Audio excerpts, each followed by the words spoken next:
Thank you very much. This is great to be with people I truly feel comfortable with. Please sit down. They'll say, I didn't get a standing ovation because they never sat down. And I say, I got one standing ovation because they never sat down. But I want to thank you all. I have great love for what you do and the way you do it.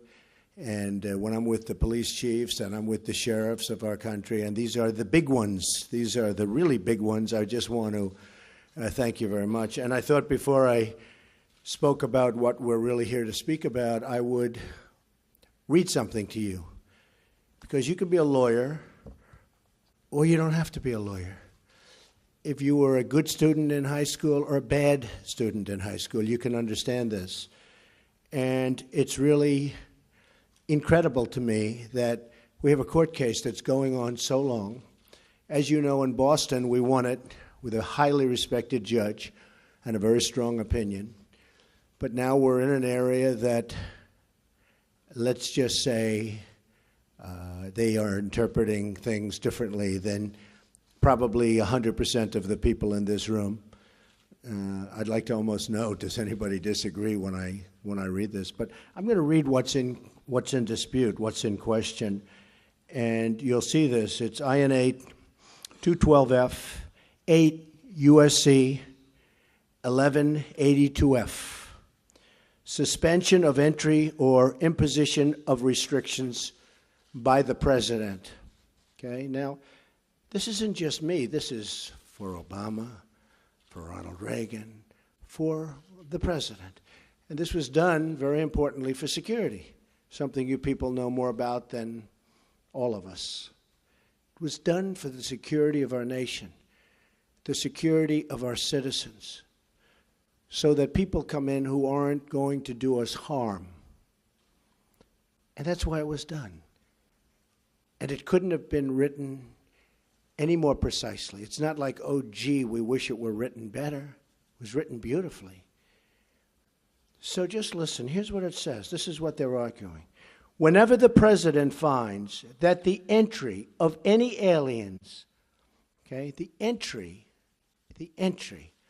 of any aliens or of any class of aliens, so any aliens, any class of aliens, into the United States. So the entry of people into the United States, let's say, just to be precise, of aliens into the United States.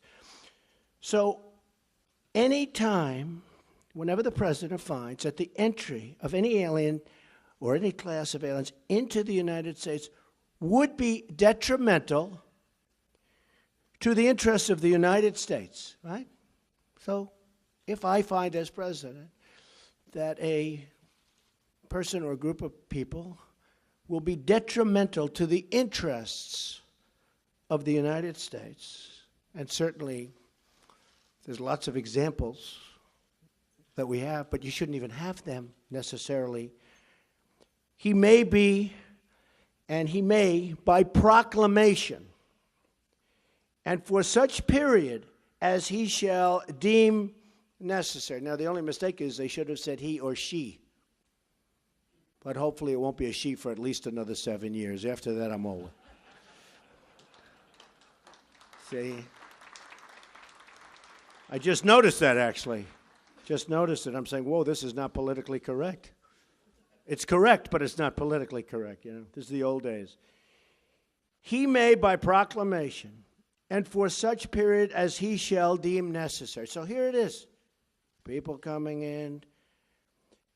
Suspend the entry of all aliens, right? That's what it says. It's not like, again, a bad high school student would understand this. Anybody would understand this. Suspend the entry of all aliens or any class of aliens as immigrants or non-immigrants, or impose on the entry of aliens. Okay, so you can suspend the aliens, right? You can suspend the aliens from coming in. Very strong. Or impose on the entry of aliens any restrictions he may deem to be appropriate. Okay. So you can suspend, you can put restrictions, you can do whatever you want. And this is for the security of the country, which, again, you're the chiefs, you're the sheriffs. You understand this. And I listened to lawyers on both sides last night, and they were talking about things that had just nothing to do with it. I listened to a panel of judges, and I'll comment on that. I will not comment on the statements made by certainly one judge. But I have to be honest that if these judges wanted to, in my opinion, help the court in terms of respect for the court, they do what they should be doing. I mean, it's so sad. They should be, when you read something so simple and so beautifully written and so perfectly written, other than the one statement, of course, having to do with he or she. But when you read something so perfectly written and so clear to anybody, and then you have lawyers, and I watched last night in amazement, and I heard things that I couldn't believe. Things that really had nothing to do with what I just read. And I don't ever want to call a court biased, so I won't call it biased. And we haven't had a decision yet. But courts seem to be so political, and it would be so great for our justice system if they would be able to read a statement and do what's right. And that has to do with the security of our country, which is so important. Right now, we are at risk because of what happened. General Kelly is an extremely talented man and a very good man. Now Secretary Kelly, Homeland Security. We are doing our job. He's a great man. We're doing our job, and one of the reasons you probably heard that we did it so quickly, I said, let's give a 1-month notice. And then law enforcement, and General Kelly was so great because he said, we totally knew about it. We knew about everything. We do things well. We did things right. But the law enforcement people said to me, oh, you can't give a notice, because if you give a notice, you're going to be really tough in 1 month from now or in 1 week from now. I suggested a month, then I said, well, what about a week? They said, no, you can't do that, because then people are going to pour in before the toughness goes on. Do you people agree? I mean, you know more about law than anybody, law enforcement. So I wanted to give like a month. Then I said, well, what about a week? They said, well, then you're going to have a whole pile of people, perhaps, with very evil intentions coming in before the restrictions. So there it is, folks. It's as plain as you can have it. I didn't, and I was a good student. I understand things. I comprehend very well, okay? Better than, I think, almost anybody. And I want to tell you, I listened to a bunch of stuff last night on television that was disgraceful. It was disgraceful. Because what I just read to you is what we have. And it just can't be written any plainer or better. And for us to be going through this, and by the way, a highly, highly respected judge in Boston ruled very strongly in our favor. You heard that. In fact, I said to my people, why don't you use the Boston case? And there were reasons why they couldn't use the Boston case. This one came later, various reasons. But use the Boston case. And I won't read that, but there were statements made by that judge who, again, highly respected, that were right on. They were perfect. They were perfect. So I think it's sad. I think it's a sad day. I think our security is at risk today, and it will be at risk until such time as we are entitled and get what we are entitled to as citizens of this country, as chiefs, as sheriffs of this country. We want security. One of the reasons I was elected was because of law and order and security. That's one of the reasons I was elected. Also, jobs and lots of other things. But I think one of the strongest reasons is security. And they're taking away our weapons one by one. That's what they're doing. And you know it, and I know it, and you people have been very unhappy for a long period of time. And I can read the polls maybe better than anybody, because it seems that I understood the polls a lot better than many of the pollsters understood the polls, assuming they were honest polls, which I think probably many of them weren't. I really believe that. But we need security in our country. We have to allow you folks to do your job. You're great people, great men and women. And we have to allow you to do your job. And we have to give you the weapons that you need. And this is a weapon that you need. And they're trying to take it away from you, maybe because of politics or maybe because of political views. We can't let that happen. So, with that, let's get on to business, right? That's really something. Thank you.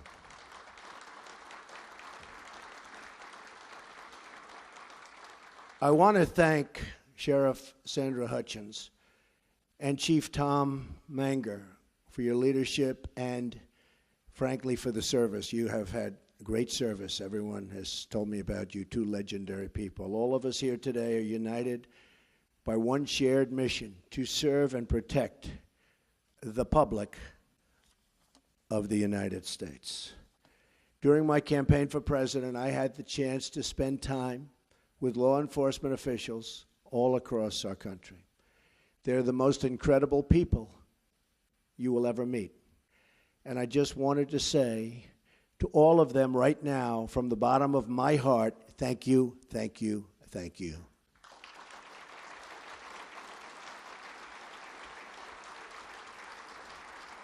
Thank you. There are many actions we in the federal government can take to help improve safety in your communities. But I believe that community safety begins with moral leadership. Our police officers, sheriffs, and deputies risk their lives every day, and they're entitled to an administration that has their back.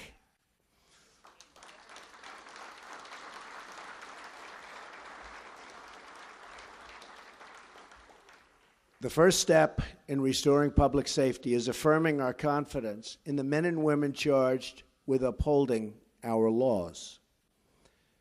And I'm going to add justices, judges in that category. And I'm very proud to have picked Judge Gorsuch, who I think is going to be an outstanding member of the Supreme Court. Outstanding.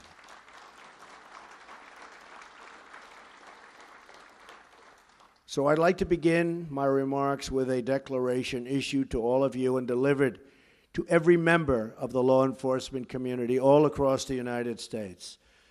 My message today is that you have a true friend in the White House. You have. I stand with you. I support our police. I support our sheriffs. And we support the men and women of law enforcement.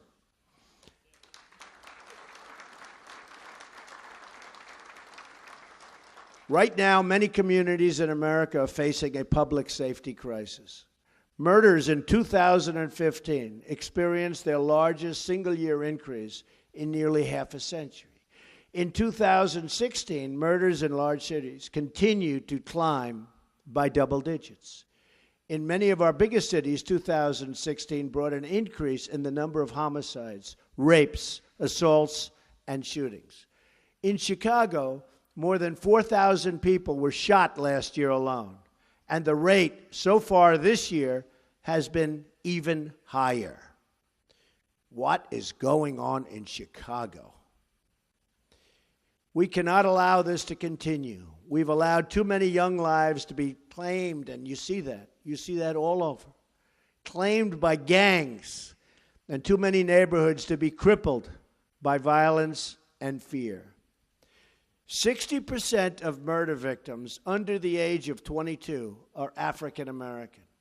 This is a national tragedy, and it requires national action. This violence must end, and we must all work together to end it. Whether a child lives in Detroit, Chicago, Baltimore, or anywhere in our country, he or she has the right to grow up in safety and in peace. No one in America should be punished because of the city where he or she is born. Every child in America should be able to play outside without fear, walk home without danger, and attend a school without being worried about drugs or gangs or violence. So many lives and so many people have been cut short. Their potential, their life has been cut short. So much potential has been sidelined. And so many dreams have been shattered and broken, totally broken. It's time to stop the drugs from pouring into our country. And by the way, we will do that. And I will say this, General, now Secretary Kelly, will be the man to do it. And we will give him a wall. And it will be a real wall. And a lot of things will happen very positively for your cities, your states. Believe me, the wall is getting designed right now. A lot of people say, oh, Trump was only kidding with the wall. I wasn't kidding. I don't kid. I watch this and they say I was kidding. No, I don't kid. I don't kid about things like that, I can tell you. No, we will have a wall. It will be a great wall, and it will do will be a big help.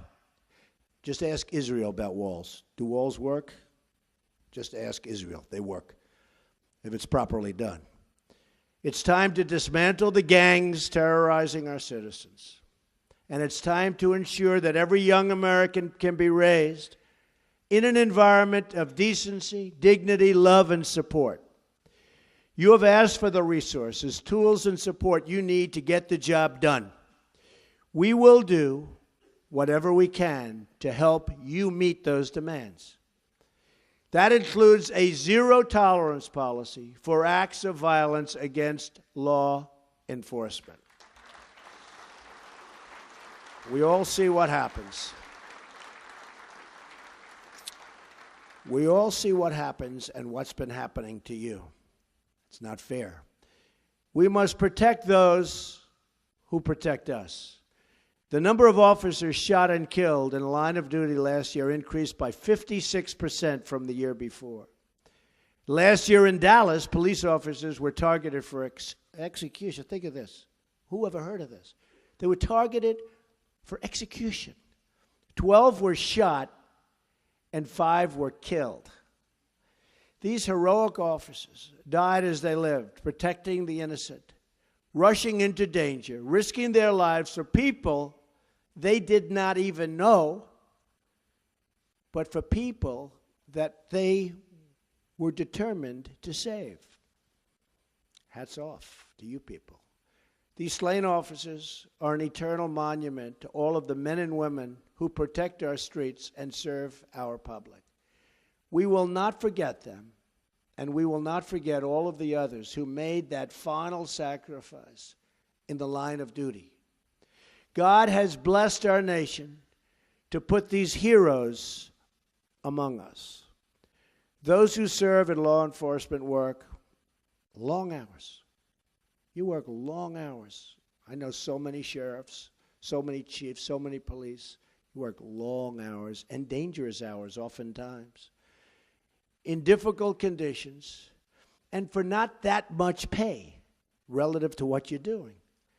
They do it because they care. We must work with them, not against them. They're working against you. For many years, they've been working against you. We must support them, not undermine them. And instead of division and disunity, and which is so much disunity, we must build bridges of partnership and of trust. Those who demonize law enforcement or who use the actions of a few to discredit the service of many are hurting the very people they say that they want to help. When policing is reduced, crime is increased, and our poorest citizens suffer the most. And I see it all the time. When the number of police goes down, crime goes up.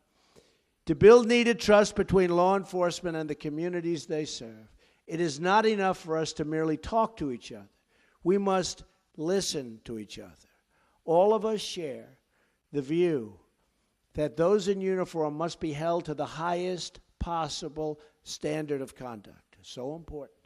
You are the role models to young Americans all across this country, many of whom want to go into law enforcement, many of whom want to be a sheriff or a police chief, many of whom. They have great respect for you, tremendous respect. You don't even realize it, but I will tell you, they have great respect and admiration for the people in this room and the people that you represent. And don't let anyone ever tell you different. Don't let the dishonest media try and convince you that it's different than that, because it's not.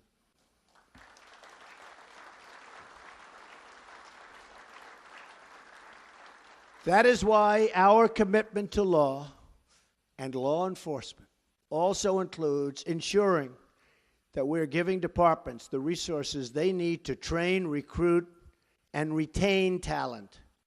As part of our commitment to safe communities, we will also work to address the mental health crisis. Prison should not be a substitute for treatment. We will fight to increase access to life-saving treatment to battle the addiction to drugs, which is afflicting our nation like never, ever before, ever.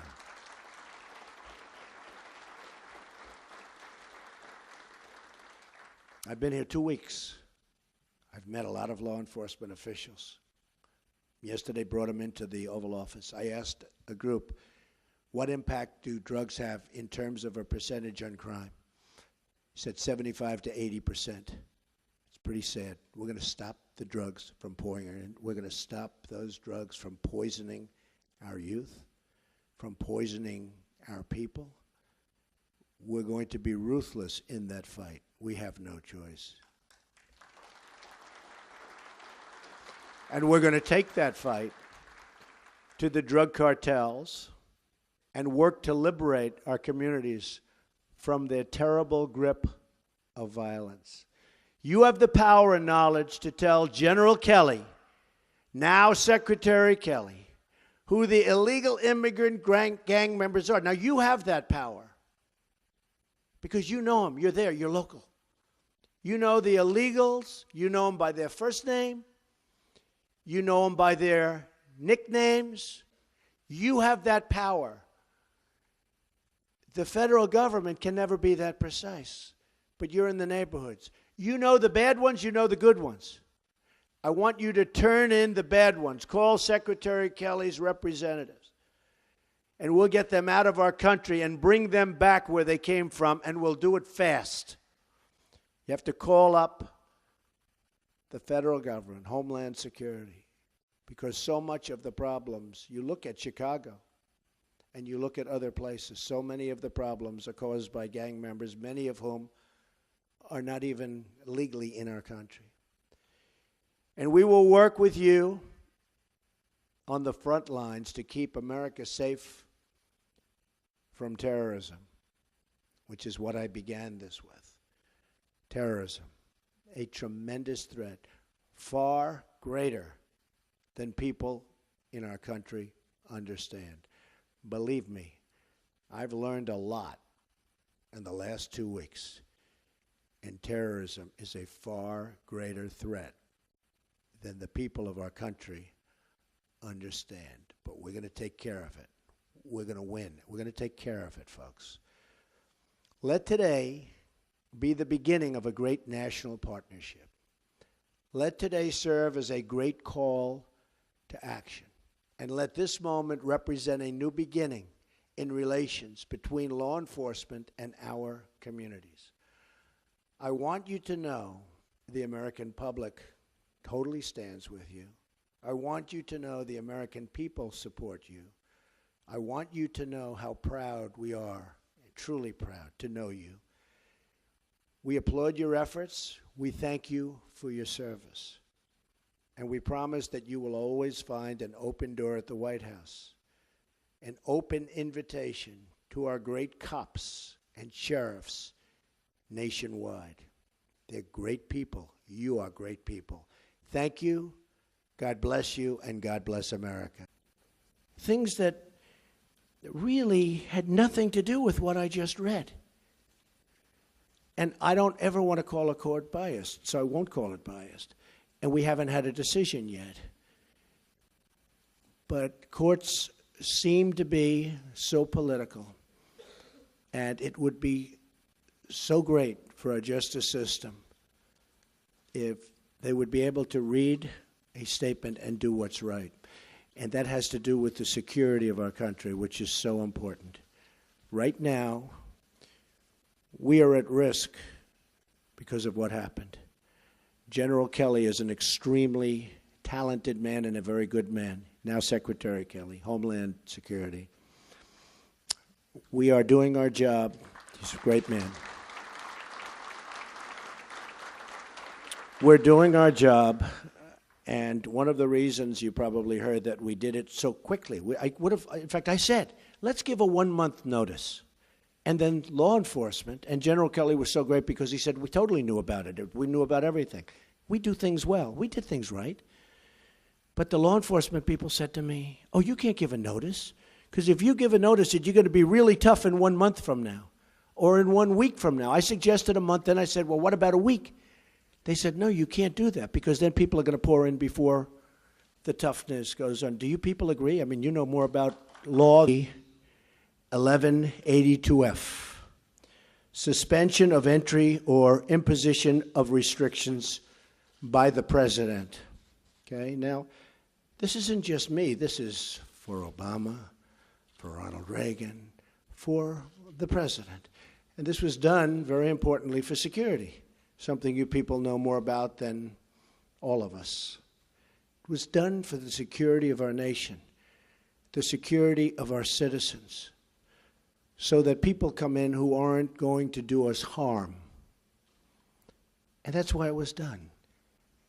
And it couldn't have been written any more precisely. It's not like, oh, gee, we wish it were written better. It was written beautifully. So just listen. Here's what it says. This is what they're arguing. Whenever the president finds that the entry of any aliens, okay, the entry of any aliens or of any class of aliens, so any aliens, any class of aliens, into the United States. So the entry of people into the United States, let's say, just to be precise, of aliens into the United States. So any time, whenever the president finds that the entry of any alien or any class of aliens into the United States would be detrimental. Thank you very much. This is great to be with people I truly feel comfortable with. Please sit down. They'll say, I didn't get a standing ovation because they never sat down. And I say, I got one standing ovation because they never sat down. But I want to thank you all. I have great love for what you do and the way you do it. And when I'm with the police chiefs and I'm with the sheriffs of our country, and these are the big ones, these are the really big ones, I just want to thank you very much. And I thought before I spoke about what we're really here to speak about, I would read something to you. Because you could be a lawyer, or you don't have to be a lawyer. If you were a good student in high school or a bad student in high school, you can understand this. And it's really incredible to me that we have a court case that's going on so long. As you know, in Boston, we won it with a highly respected judge and a very strong opinion. But now we're in an area that, let's just say, they are interpreting things differently than probably 100% of the people in this room. I'd like to almost know, does anybody disagree when I read this? But I'm going to read what's in dispute, what's in question, and you'll see this. It's INA 212F 8 USC mental to the interests of the United States, right? So if I find as president that a person or a group of people will be detrimental to the interests of the United States, and certainly there's lots of examples that we have, but you shouldn't even have them necessarily. He may be, and he may, by proclamation, and for such period as he shall deem necessary. Now, the only mistake is they should have said he or she. But hopefully it won't be a she for at least another 7 years. After that, I'm over. See? I just noticed that, actually. Just noticed it. I'm saying, whoa, this is not politically correct. It's correct, but it's not politically correct. You know, this is the old days. He may, by proclamation, and for such period as he shall deem necessary. So here it is. People coming in. Suspend the entry of all aliens. Right? That's what it says. It's not like, again, a bad high school student would understand this. Anybody would understand this. Suspend the entry of all aliens or any class of aliens as immigrants or non-immigrants, or impose on the entry of aliens. Okay, so you can suspend the aliens, right? You can suspend the aliens from coming in. Very strong. Or impose on the entry of aliens any restrictions he may deem to be appropriate. Okay. So you can suspend, you can put restrictions, you can do whatever you want. And this is for the security of the country, which, again, you're the chiefs, you're the sheriffs. You understand this. And I listened to lawyers on both sides last night, and they were talking about things that had just nothing to do with it. I listened to a panel of judges, and I'll comment on that. I will not comment on the statements made by certainly one judge. But I have to be honest that if these judges wanted to, in my opinion, help the court in terms of respect for the court, they do what they should be doing. I mean, it's so sad. They should be, you know, when you read something so simple and so beautifully written and so perfectly written, other than the one statement, of course, having to do with he or she. But when you read something so perfectly written and so clear to anybody, and then you have lawyers, and I watched last night in amazement, and I heard things that I couldn't believe.